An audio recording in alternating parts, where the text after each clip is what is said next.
কিছু কিছু স্বপ্ন থাকে শুধু স্বপ্নই রয়ে যায়, কিছু কিছু কথা থাকে তা গোপনেই রয়ে যায়, শুধু নীরবে চোখের পানি পড়ে যায়। হ্যালো এভরিওয়ান, আসসালামু আলাইকুম। চলে আসলাম নতুন একটা ব্লগ লইয়া। রাত্রিরে রায়ন কয় কি মা মোর লেগে পরোটা বানাইও।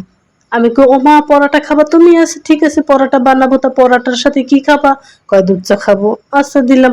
সকালে যাই আবার কয় কি মা পরোটা তো দেছো দেছো, একটা ডিমও দিও। তা ডিমও দিলাম, সে খাইয়া নামাজ পড়ে আইসা কয় কি মা তাড়াতাড়ি গরম গরম ভাত দাও। তো আমিও গরম গরম ভাত বাড়তেছি। রাইয়ান কয় আম্মা পিঁয়াজ কাটছো? হয় আমি তো পিঁয়াজ আর লেবু দুইটাই কাটছি, কারণ জানি তো তুমি মুরগি মাংস মাংস রান্না করলে তোমার পিঁয়াজ আর লেবু লাগে। রাইয়ান আবার কয় কি মা মোর একটা রান দিও। হায় রে কপাল, আজকে তো রান্না করি নে। তাই আর একটা বুদ্ধিমানের মতো কাজ করছি, রানের থান রে রান বানাইয়ে দিছি। রাইন কয় ওই থানের মাংসটাই রান করে আমারে দিয়ে দাও, তো লগে আর একটা মাংস দিও। তাই মাংস লগে একটা দিয়ে দিলাম। রাইন কয় আহ দেশি মুখরার ঝোল খাবো, কি যে মজা। অন্যদিকে রাইনের বাবা কয় কি আমি মাংস খাবো না, আমি খাবো শাকটা। ভালো কথা, তুমি শাক খাও। ওদিকে রাইন কয় আমার পেটটা একটু সাজাইয়ে দাও। কয় দিতে আসি বাবা। এরপর লেবু আর পেঁয়াজ দিলাম, একটু পানিও ডাললাম, কারণ মাঝে মাঝে হেঁচকি উঠলে পানি তো খাওয়াই লাগবে। রায়ন কইলো কি মা গিরানি কয় এত মজা হইছে, গরম গরম ভাবতেছি মুহে দেবো, হ্যাঁ আবার জিবড়াটা কিনে পুড়ে যায়। আস্তে আস্তে দিতে আসি, দেখো কেমন লাগে। রায়ন কয় মা দারুণ হইছে। অনেকদিন পর ছাদে উঠছি, ছাদে উঠে দেখি ও মা এদি হেদলা পড়ছে, এত হেদলা পড়ছে রে ভাই, কি যে কমু দুনিয়ার হেদলা পড়ছে। আগে তো ভাবি এসা ঝাড়ু টাড়ু দিত, সেই ভাবি তো এখন আর নাই। আর কেউ ছাদটাও পরিষ্কার করে না, জামা কাপড়ও দেয় না, কেউ ছাদে ওঠে না। আর জামা কাপড় দেবে কেমনে? সারাদিন যদি বৃষ্টি পড়ে একটু পর পর কোন সময় কেটা লাভ দিয়ে উঠতে যায়, কিনা সিঁড়ি ভেঙে পড়ে। ওদিকে বৃষ্টি পড়তে পড়তে লেবু গাছটা কি অবস্থা। ওই ফুল গাছগুলো সুন্দর ভালোই হয়েছে, ফুল পড়তেছে, কিন্তু ফুলগুলো কেমন জানি শুষা যাইতেছে বৃষ্টিতে।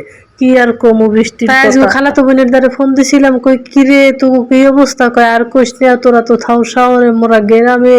বৃষ্টির পানি একখানে পড়তে পড়তে গ্রাম গেছে পয়সা। তাই তুই কি আর করবি, পচালই আর কি করার। বাহিরে দেখেন কত সুন্দর মুখ খাল, ঘরের পিছনে খাল থাকলে কিন্তু সুন্দর ঠান্ডা হয়। আর যদি থাকে নদীতে তো আর কথাই নাই। একলা একলাই প্রকৃতি দেখতে গেলাম। রাইন এত হাত যে ল বাবা মোরা একটু ছাদে যাই, একালে বড় বড় নিঃশ্বাস লইয়ে যাইয়া। রাইন কয় না তুমি যাও, এত পোলারে কইলাম আইলো না। আর আইলে হে বলে আবার স্কুটি চালাইবে। এই এর ভিতর কি স্কুটি চালান যায়? এত সেদলা পড়ছে, এই স্কুটি চালাইতে গেলে তো পুরি হাত পা ভরে ভাঙবে। আর কোনো কাম নাই, পরে ছাদের থেকে আমি নামি। অন্য সময় ভাবছিলাম কি খামো, ও মা মনেই তো ছিল না বাদাম আনছিল আসবো।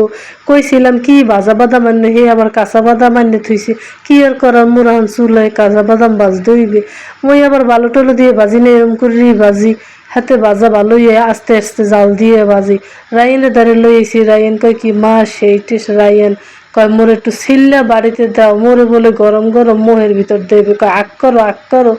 পর আগ করছি, কয় গরম আর আসে মোর ওই গরমে কিচ্ছু হয় না পোলাহান, তুই বোঝো মোরা খাইতে পারি। এরপর তো বাদাম বাজছে ওর সামনে দিছি, দেখেন যে কিরম করে, কি কীর্তিটা করে। বাদাম বাজছে তো দিছি, বাজছেও দিছি, এখন খা বেড়া তুই বাদাম। আর বেশি কথা কইলাম না, বাদাম খাইতে খাইতে বিদায় লইয়ে গেলাম। তো সবাই ভালো থাকেন, সুস্থ থাকেন, বেশি বেশি দোয়া করবেন। আল্লাহ হাফেজ।